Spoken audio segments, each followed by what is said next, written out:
کل یہ کویشچن ہوا تھا کہ جو عورتیں دربار پر منتیں مان لیتی ہیں اور بعد میں بھول جاتی ہیں ان کا کیا حکم ہے؟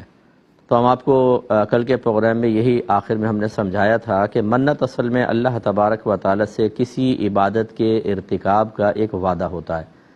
گویا کہ وہ اللہ کی طرف سے تو واجب نہیں ہوتی، لیکن ہم خود اپنے اوپر واجب کر لیتے ہیں کہ جب ہم کسی عبادت کا وعدہ کرتے ہیں وہ ہم پر واجب ہو جاتی ہے.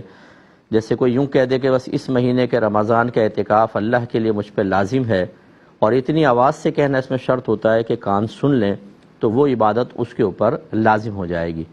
تو یہ اس میں ایک تو بنیادی اصول یہ ہوتا ہے کہ آپ کے کان نے اس کو سنا ہو، آپ نے اللہ کے لیے وہ منت مانی ہو. تیسری چیز یہ ہوتی ہے کہ اسی عمل کی منت مان سکتے ہیں کہ جس کی جنس سے کوئی فعل، کوئی عمل آپ پہ فرض یا واجب ہو. جیسے نماز فرض ہوتی ہیں تو نفل کی منت مان سکتے ہیں. اسی طرح زکوٰۃ آپ پہ فرض ہے، یعنی مال خرچ کرنا، تو مال خرچ کرنے کی منت آپ کر سکتے ہیں، مان سکتے ہیں. یہ ہے شرعی منت، اور یہی اکابرین سے ثابت ہے. پھر یہ لوگوں نے اس طرح کیا کہ مزارات پہ جا کر اللہ کے لیے ہی، لیکن یوں کر دیا کہ میں صاحب مزار کے یہاں دیگ چڑھا دوں گی، کھانا کھلا دوں گی، فلاں چیز کر دوں گی. یہ عورتوں نے زیادہ اس کو شروع کیا، اور ارادہ اس میں یہ ہوتا ہے کہ ہم اللہ کی رضا کی خاطر کریں گے، لیکن بعض اوقات مخاطب صاحب مزار ہوتے ہیں، اور ارادہ یہ ہوتا ہے کہ جی آپ ہمارے لیے دعا کر دیں کہ میرا یہ کام ہو جائے تو میں آپ کے مزار پر 20 دیگیں چڑھاؤں گی. مثلا کسی عورت نے منت مان لی، تو یہ حقیقتاً آپ اللہ سے وعدہ نہیں کر رہے، بلکہ آپ تو اس بزرگ سے وعدہ کر رہے ہیں. اس کو منت عرفی کہتے ہیں کہ آپ کے عرف میں رائج ہو گئی، اس کا شرعی منت سے کوئی تعلق نہیں ہوتا. تو بس یاد رکھیں کہ شرعی منت جو ہے اس کو پورا کرنا آپ پہ واجب ہے. اگر آپ نے غیر مشروط کہی تھی، جیسے بس یوں کہہ دیا اس جمعے کا روزہ مجھ پہ لازم، یا اس جمعے کا اللہ کے لیے روزہ رکھوں گی، تو آپ نے کوئی مشروط تو کیا نہیں. جب جمعہ آئے گا روزہ رکھنا واجب ہو جائے گا. اور اگر آپ نے مشروط کر لیا تھا کہ اللہ تعالیٰ اگر میری صحت ہو گئی تو میں 3 روزے رکھوں گا، اور پھر صحت مل گئی تو 3 روزے رکھنا واجب ہے. اس میں کبھی آپ ٹائم مقرر کرتے ہیں، کبھی نہیں کرتے. جب نہیں کرتے تو پوری زندگی وقت ہے، لیکن جتنی جلدی کر لیں بہتر ہے.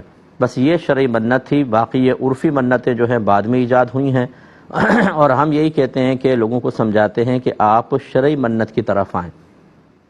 وجہ یہ ہے کہ عرفی منت کی جو احتیاطیں ہیں، لیمیٹیشنز ہیں، وہ بعض اوقات لوگوں کو پتہ ہی نہیں ہوتی. اور اب یہ دیکھیں کہ آپ کس طرح لوگ اس طرف چلے گئے ہیں. کوئی چادروں کی منت مانتا ہے، حالانکہ چادر چڑھانا اگرچہ مزارات پہ رائج ہے، لیکن اس سے نہ چڑھانے والے کو کوئی فائدہ ہوتا ہے، نہ صاحب مزار کو کوئی فائدہ ہے، نہ اس کی کوئی شرعی حیثیت ہے. یہ فی نفسی کوئی نیک عمل بھی نہیں ہے. بس یہ ہمارے رائج ہوگی، اب چادروں کی منت مان رہے ہیں لوگ. اس طرح بعض جو ہیں وہ تالے لگا کر آ جاتے ہیں، اور یہ مطلب مجاور ہوتے ہیں زیادہ تر جو مزارات پر ہوتے ہیں، اور ان کا دین سے کوئی تعلق نہیں ہوتا. انہوں نے ایک کمائی کے ذریعے بنائے ہوتے ہیں کہ آپ یہاں تالا لگا جائیں، جب یہ کھل جائے گا تو آپ کا کام ہو جائے گا. تو وہ منت اس کی مان لی، تالا باندھنے کی منت، دھاگے باندھ رہے ہیں. اور ذرا آپ کسی درخت کے اوپر بس کہہ دیں کہ یہاں میں نے روشنی دیکھی تھی، پھر دیکھیں وہاں دھاگے بندھے ہوں گے. تو یہ لوگ توہم پرستی میں اور دین سے دوری کی وجہ سے جہالتوں میں مبتلا ہو گئے ہیں، اور پری پلان کر دیے گئے ہیں کیونکہ ہزاروں لوگوں کے کام دھندے اسی سے چل رہے ہیں. لوگوں کو پاگل بنائیں، انہیں نفسیاتی طور پہ مروب و متاثر کریں، انہیں اصل دین سے دور رکھیں، اور مولوی کو بدنام کر دیں. ہم جیسے علماء کے وہ کہتے ہیں یہ مولوی ہیں، حالانکہ ان کو